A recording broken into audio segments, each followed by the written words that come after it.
दोस्तों, आज की कहानी में पिता के बारे में अपने शब्द रखने की कोशिश की है। पिता क्या है? जीवन में पिता वह स्तंभ होते हैं जो हमेशा हमें सुरक्षा और मार्गदर्शन देते हैं। चाहे वे अपनी भावनाओं को खुलकर न दिखाएं, लेकिन उनकी हर छोटी बड़ी कुर्बानी और प्यार हमारी जिंदगी में गहराई से जुड़ा होता है। परिस्थितियों से लड़ते रहते हैं, पर कभी बताते नहीं। दर्द तो पिता को भी होता है, पर कभी जताते नहीं। आज की कहानी एक ऐसे पिता की है जो अपनी जिंदगी की तमाम मुश्किलों के बावजूद अपने परिवार की जरूरतें पूरी करने के लिए संघर्ष करता है। शिवेंद्र साहू मध्य प्रदेश के एक छोटे से जिले में रहने वाला साधारण व्यक्ति है, जो एक छोटी कंपनी में दीवान के पद पर काम करता था। कंप्यूटर युग में ढलने की कोशिशों के बावजूद गलतियों की वजह से नौकरी से निकाले जाने का दर्द उसे बार बार सहना पड़ा। शिवेंद्र 2 कमरों के घर में अपनी पत्नी, एक 22 साल की बेटी और 25 साल के बेटे के साथ रहते थे। एक दिन जब शिवेंद्र दफ्तर पहुँचे, पूरा दिन काम किया और शाम को वापस आते समय बॉस से कुछ पैसे उधार मांग लिए। बॉस भड़क गया और ऐसा भड़का के उसे जलील करके नौकरी से ही निकाल दिया। ये पिछले 12 महीनों में दूसरी बार हुआ था। रात हो चुकी थी। शिवेंद्र बाजार में एक पेड़ के नीचे रखी बेंच पर बैठा था। घर जाने का उसका जरा भी मन नहीं था। बेंच पर बैठा वह अपने दोस्तों को बार बार फोन कर रहा था। उनसे गुजारिश कर रहा था कि अगर कहीं कोई नौकरी खाली हो तो बता दें, उसे तुरंत काम की जरूरत थी। दीवान कामचोर नहीं था, लेकिन कंप्यूटर के बढ़ते इस्तेमाल ने उसे कमजोर बना दिया था।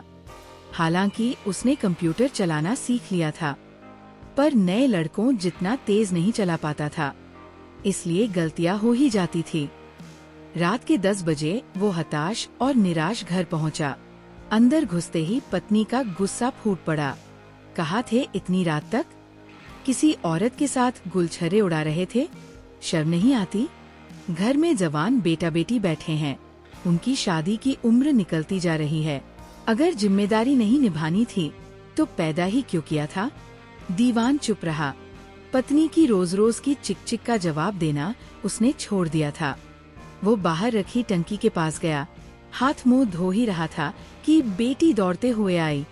पापा, मोबाइल आए क्या? दीवान ने कोई जवाब नहीं दिया। बेटी फिर बोली, पापा, जवाब क्यों नहीं देते? सुबह तो वादा किया था कि रात को लौटते समय मोबाइल लाओगे। दीवान क्या जवाब देता?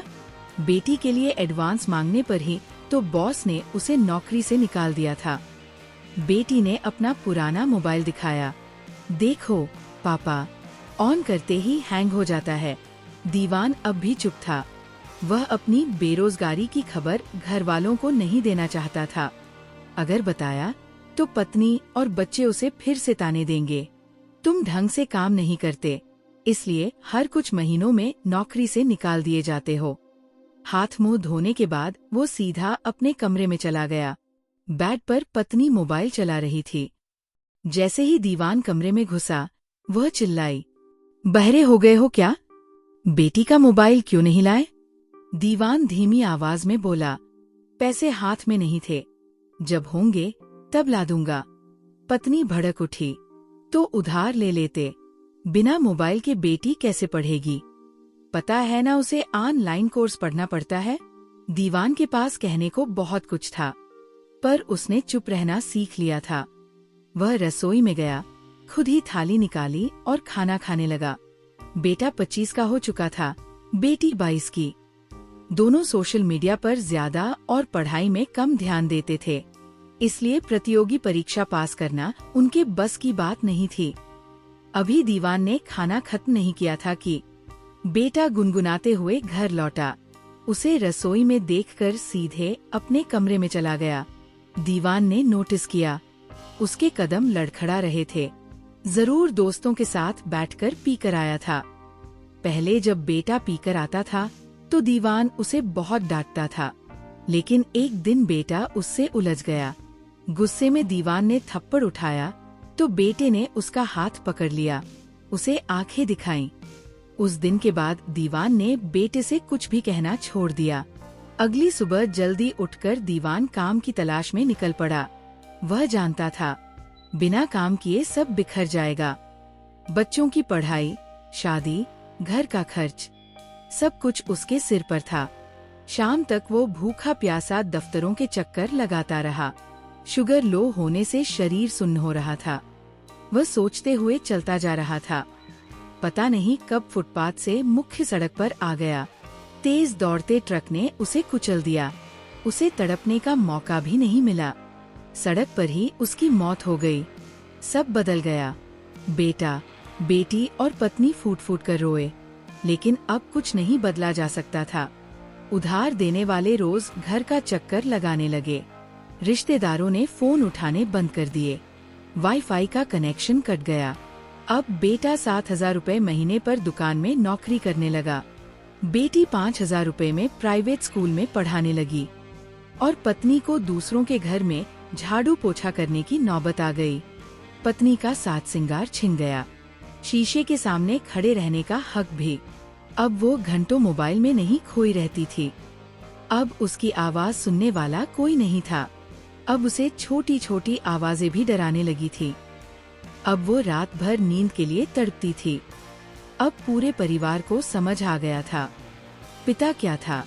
इस पर किसी ने बहुत अच्छी लाइन लिखी है कि वह घर का एक छाता था, वो सुख चैन था, वो नींद था, वो रोटी था, कपड़ा था, मकान था, वो पूरा बाजार था, वो हर ख्वाहिश का आधार था। इसीलिए कहते हैं बाप की कदर किया करो। अगर वो चला गया तो अंधेरा छा जाएगा। दोस्तों, अंत में हम तो यही कहेंगे, हाथ पकड़ कर रखना हमेशा माँ बाप का। किसी के पैरों को पकड़ने की जरूरत नहीं पड़ेगी। दोस्तों, उम्मीद है इस कहानी से आपको कुछ ना कुछ सीख जरूर मिली होगी। कहानी को ज्यादा से ज्यादा शेयर करें, लाइक करें और हमसे जुड़े रहने के लिए सब्सक्राइब जरूर करें। जल्द मिलूंगी अगली कहानी लेकर। नमस्कार।